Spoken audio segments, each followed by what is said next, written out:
Барс Медиа представляет.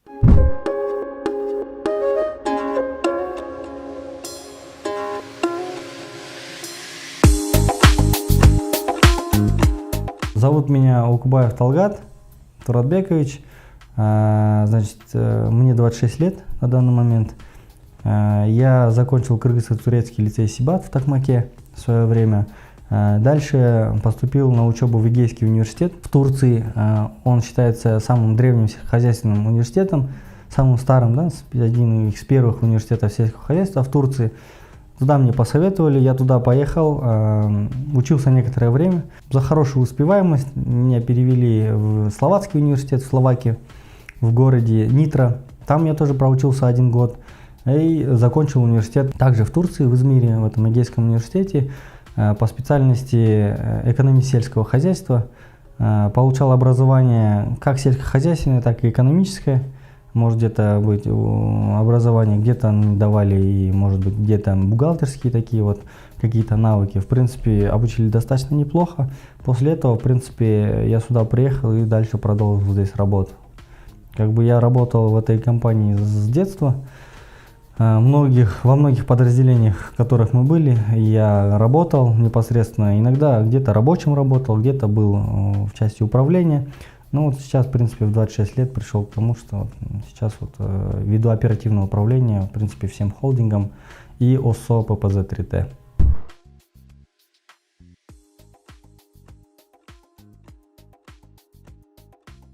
Значит, это авторемонтный цех тракторов. Здесь мы сами, своими силами, то есть ремонтируем, производим ремонт, непосредственно техническое обслуживание всех тракторов, которые здесь вы видите.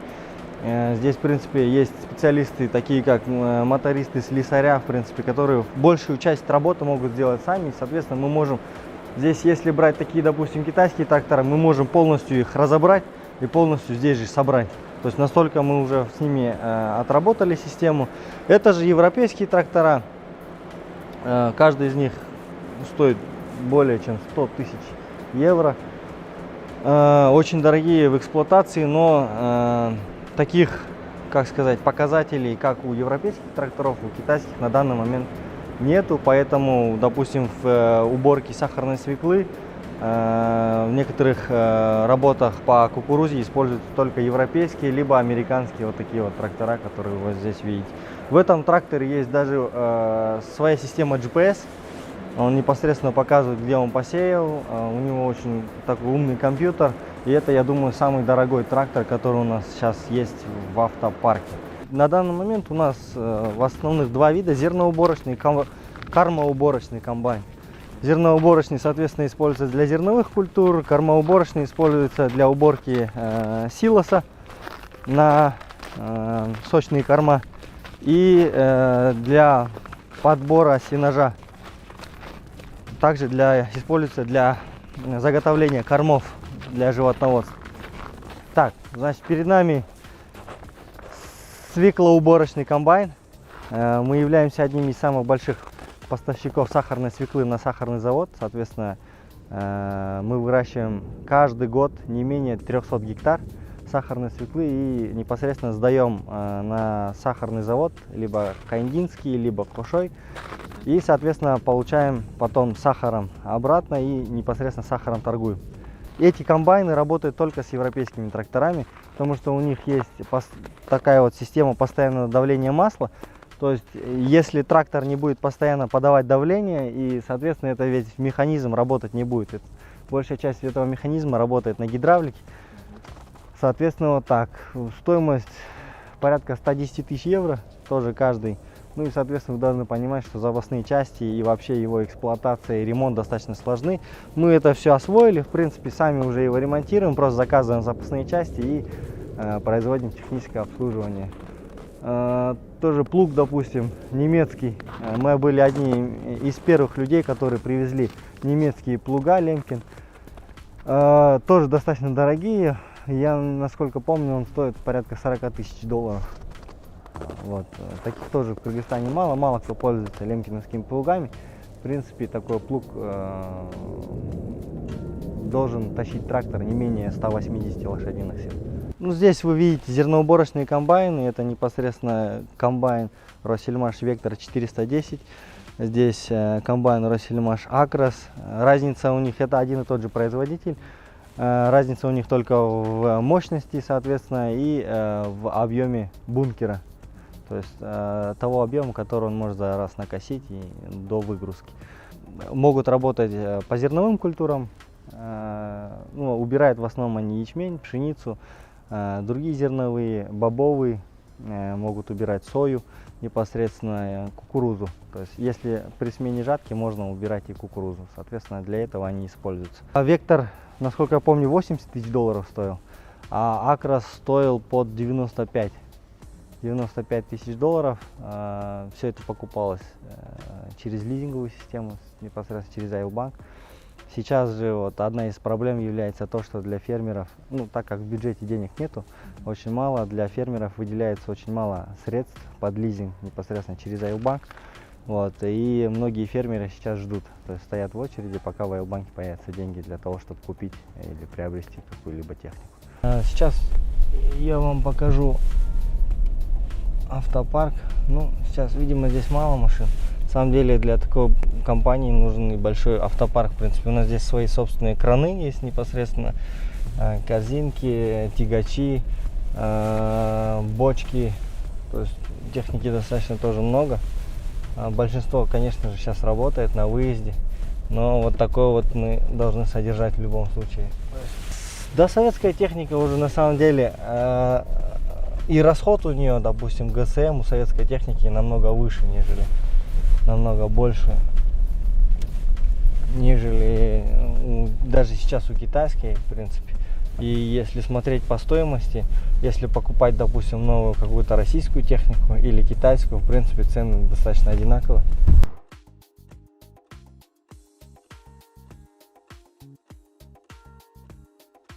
Ну, по большей степени я считаю то, что мы ищем нужных специалистов. Вообще, на самом деле, специалистов во многих областях достаточно мало. Мы испытываем острую нехватку именно в квалифицированных кадрах. Одной из причин, почему, в принципе, мы можем этим всем оперативно управлять, это внедрение, с одной стороны, и таких квалифицированных кадров, а с другой стороны, непосредственно мы сами постоянно пытаемся улучшиться в качестве управленцев. То есть мы используем на данный момент и корпоративные порталы для управления непосредственно компанией, непосредственно улучшаем и многие учетные программы. Вот, в принципе, я думаю, только из-за этого. И непосредственно сами являемся тоже специалистами в тех сферах, которые мы стараемся изучить полностью, непосредственно не только как у нас делается, да, это в стране, но и как в других самых передовых странах это делается, и пытаемся адаптировать под непосредственно кыргызскую, да, под кыргызские условия труда, условия непосредственно инфраструктуры, и стараемся здесь это реализовать.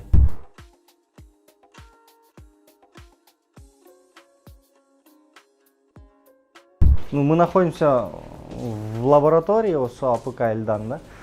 Здесь непосредственно происходит анализ семенных качеств на те семена, которые мы собрали, в принципе. Здесь подтверждается его непосредственная энергия и посевные качества. Кстати, вот насчет того, что я говорил, давно молодых нету. Олег Николаевич считается один из непосредственно тех людей, которые переняли тот опыт еще советский непосредственно. И вот этот сейчас нынешний опыт, и я думаю, что это один из сейчас на данный момент самых, может быть, опытных людей в производстве семян вообще в Кыргызской республике. И вот непосредственно у нас есть и стажер, который перенимает опыт и, может быть, передаст его еще более молодым. Ну, да. А это селекционное дело. Вот у нас занимаемся наукой, переборкой. Вот лаборант. Вот молодые люди, которые перенимают этот опыт. Здесь хранится уже более-менее готовое зерно, потом поступает в протравитель. Здесь она протравливается против грибков и бактерий, да? И потом попадает вот сюда на мешкопрошиватель с дозатором. То есть устанавливаем вес, и он автоматически его в мешок загружает, прошивает, и в принципе товар готов. Чесночное оборудование для производства семян чеснока, либо товарного, переборки товарного чеснока. Это оборудование привезено из Испании. Мы, в принципе, первые в Кыргызстане, кто произвел механическую посадку, уборку чеснока. И, соответственно, тем самым намного понизили себестоимость производимого продукта.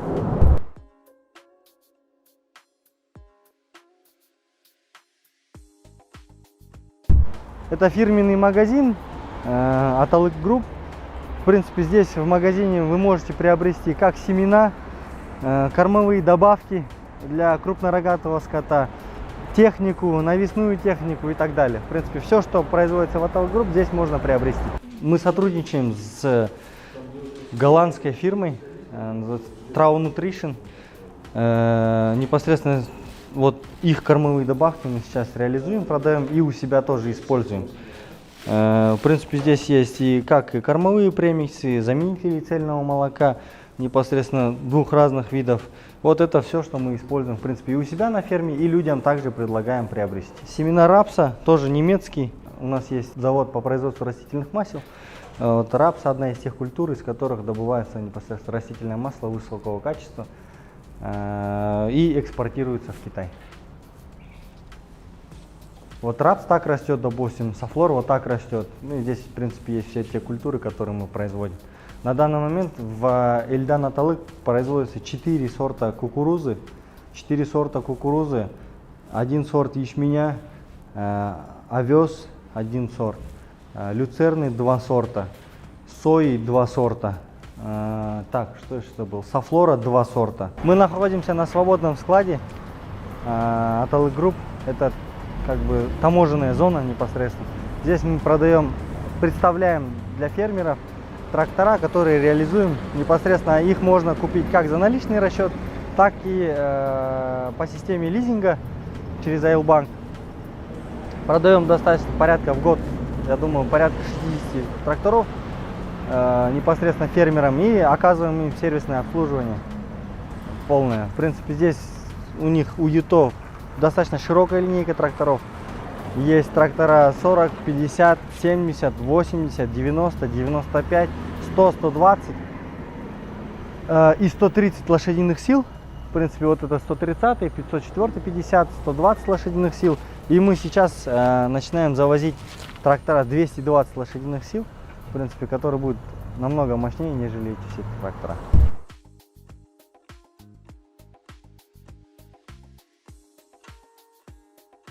Перепродавать намного легче, конечно. Заниматься посредничеством это очень легко. Ты ищешь человека, у которого это уже... У тебя ни голова не болит о том, что где найти сырье, где найти людей, которые непосредственно могут произвести данный вид товара, где найти упаковку, да, у кого заказать, может быть какие-то комплектующие. То есть у человека не болит голова. Он пришел к одному, купил у одного, продал другому. А у нас же немножко по-другому. Процесс производства – это заготовка сырья, это непосредственно работы, да, с сырьем, это комплектующие, это бутылка, допустим, если брать в расчет шампан-винкомбинат, это этикетка, это марки акцизные, это работа с налоговой, непосредственно прямая, да, и тесная. Вот этим всем достаточно сложно заниматься, и это все вкупе делает. То есть все это и основа производства. Соответственно, купить намного легче, чем это все произвести.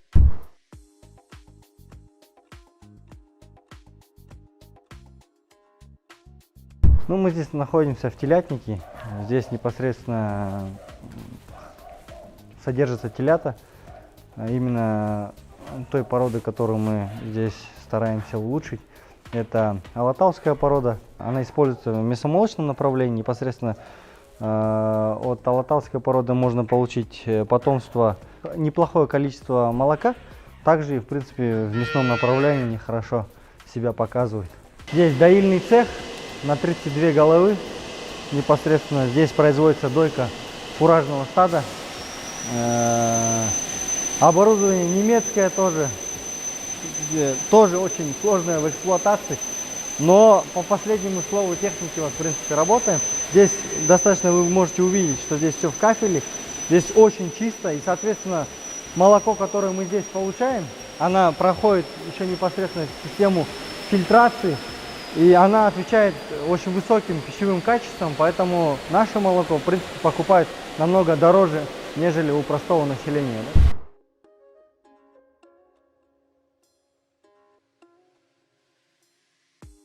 Смотрите, если брать в расчет сельскохозяйственную организацию, то, в принципе, в сельском хозяйстве работы не заканчивались. То есть мы также производили производство семян, то есть также работали, в принципе, тенденция была неплохая. Прям такого ухудшения в плане сельского хозяйства не было прям такого сильного.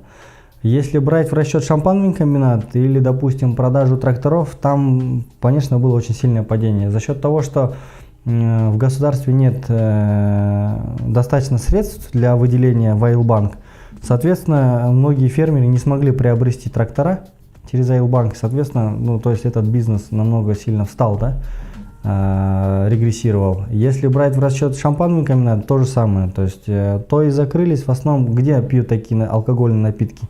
Это какие-то празднества, свадьбы, может быть, какие-то торжества. В принципе, этих торжеств в этом году не было.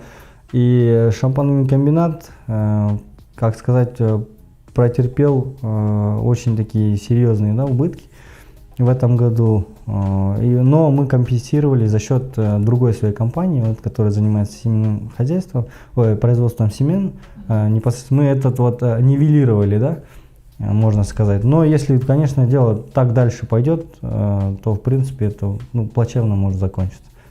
Вот, в принципе, это дойные стада, которые здесь находятся. Как производится силос? Кукуруза косится, очень мелко дробится, потом все это выгружается в силосную яму и там трамбуется. За счет того, что там нету воздуха, трамбуется тракторами тяжелыми, выгоняется воздух между листиками. Соответственно, воздух исчезает, добавляем туда дрожжи и происходит ферментация. Вот непосредственно консервация это и есть. Вот.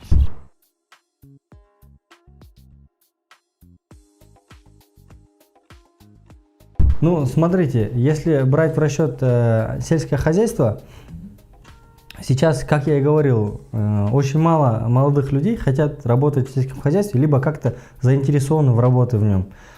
Сейчас что мы делаем? Мы, значит, тесно сотрудничаем с нашим аграрным университетом, Кыргызским аграрным университетом. Также сотрудничаем с Манас университетом, там тоже есть аграрные факультеты и животноводческие факультеты. Мы всегда приглашаем их учеников на стажировку с дальнейшим трудоустройством. Непосредственно они имеют право, то есть если их порекомендовали хорошо, там их впечатляет, они к нам приезжают, непосредственно проходят стажировку здесь, оплачиваемую стажировку, мы им платим заработную плату. И дальше, если, то есть, видят, может быть, какие-то менторы, да, наставники из нашей компании, что этот человек, в принципе, в потенциале может или хочет, да, в этой сфере работать, то мы их нанимаем все на постоянную основу. И, в принципе, они здесь дальше могут и учиться, и набираться опыт. То есть сами себе подготавливаем кадров.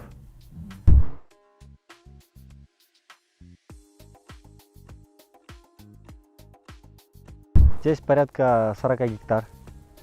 Плюс 46 гектар есть там выше. И в общей сложности где-то порядка 100 гектар у нас сейчас винограда. И на следующий год мы еще будем увеличивать на 64 гектара площадь. Ну вот вы видите, вон там дальше ведутся работы, посадка. То есть на всех участках, на всех подразделениях сейчас ведется активные работы. Нет такого, что мы когда-то отдыхаем, допустим. Всегда есть что улучшить. Соответственно, вот так и стараемся. Здесь непосредственно виноградники. Здесь мы завезли порядка 18 сортов разных. Их не накрывали на зиму. И они, в принципе, спокойно зиму переживают. И, соответственно, при такой технологии производства винограда, виноград по себестоимости еще дешевле становится. Соответственно, мы имеем преимущество над некоторыми другими производителями.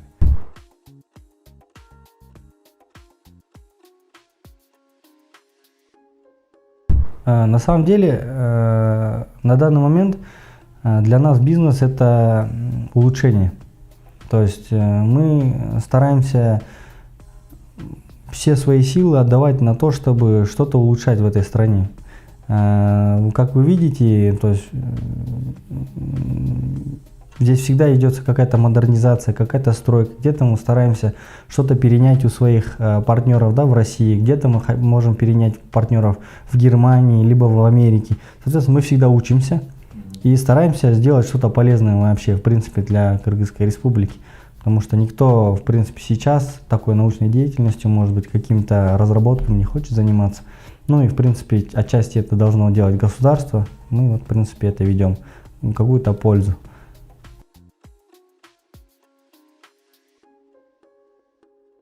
Здесь в каждой бочке определенный виноматериал, определенный купаж, где хранится. Непосредственно его постоянно проверяет. Он здесь должен, как сказать, находиться некоторое время в зависимости от того или иного продукта, который мы производим. Есть и вина, которые немножко дольше хранятся, есть немного меньше. Но в принципе для производства и ферментации вот это все здесь хранится. Самые передовые технологии по вообще сельском хозяйстве, они в Америке. То есть это и семена, да, допустим, и это и морозостойкие такие сорта непосредственно винограда, яблок и всего-всего-всего. И в основном, я думаю, лидер на данный момент это Америка.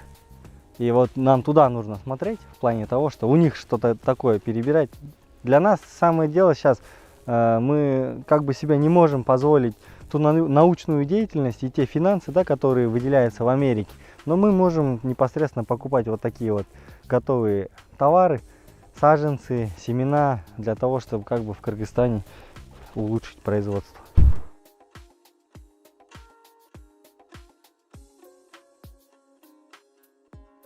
Мой совет, наверное, самый главный: не переставать учиться, в первую очередь, а во-вторых, не бояться рисковать. То есть на самом деле сейчас многие из нас, ну, из молодых, да, скажем так, считают, что, возможно, образование оно не нужно. То есть в периоде всей своей жизни ты должен чему-то учиться. Если я, допустим, закончил университет на экономику сельского хозяйства, я также начинаю разбираться и в тракторах, и в виноделии, и в технологии непосредственно, и там в каких-то других, да, вещах. Вот. Поэтому посоветовал бы всегда учиться, всегда извлекать урок из своих ошибок и не бояться рисковать, в принципе, действовать, быть инициативными, целенаправленными, потому что всегда на пути есть какие-то сложности, которые нужно преодолеть, и многие молодые люди сейчас, когда наступают какие-то сложности, в принципе, немножечко отказываются, может быть, от своих амбиций, да, может быть, где-то проявляет слабину. Поэтому, да, наверное, совет будет дальше идти, как бы не опускать руки и стараться дальше. То есть в любом случае, так или иначе, будут какие-то ошибки, если он их исправит, в принципе, должен быть достаточно успешен.